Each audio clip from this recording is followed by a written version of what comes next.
Congratulation sir, તમારી 90 લાખની mortgage loan sanction થઈ ગઈ છે. Thank you sir.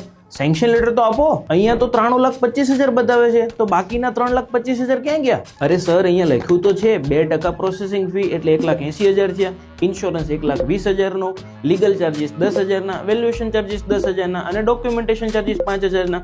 આ બધાનું ટોટલ મારો ને એટલે અમાઉન્ટ મળી જશે. આટલા બધા ચાર્જીસ કપાશે? હા સર, આ બધા ચાર્જીસ કપાયા છે. અરે સર, 2% પ્રોસેસિંગ ફી તો બહુ વધારે છે.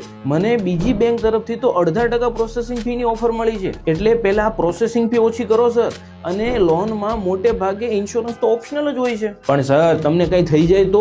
મારી પાસે ઓલરેડી પહેલેથી ટર્મ ઇન્સ્યોરન્સ ચાલુ જ છે, એટલે અહીંયા એડિશનલ ઇન્સ્યોરન્સ ની મારે કોઈ જરૂર જ નથી. અને અહીંયા લીગલ, વેલ્યુએશન અને ડોક્યુમેન્ટેશન ચાર્જીસ કેમ લગાવ્યો છે? એ તો તમે જ્યારે લોગિન ફીસ લીધી ત્યારે જ લઈ લીધું છે. પણ સર, થોડું એડજસ્ટ કરીને ડીલ ડન કરી લઈએ. પણ આ વાત બહાર કોઈને નહીં કહેતા. એટલે તમને પણ કહું છું કે મોર્ગેજ લોનનો સેન્કશન લેટર વાંચ્યા વગર અને ચાર્જીસ નેગોશિએટ કર્યા વગર સાઇન ક્યારેય નહીં કરતા. જો તમારે પણ જાણવું હોય કે મોર્ગેજ લોનમાં કયા કયા ચાર્જીસમાં નેગોશિએટ થઈ શકે અને કયા કયા ઓપ્શનલ હોય, તો મારા પેજને ફોલો કરી કોમેન્ટમાં લખો લોન, હું તમને કમ્પ્લીટ ડિટેલ્સ ડીએમમાં મોકલી આપીશ.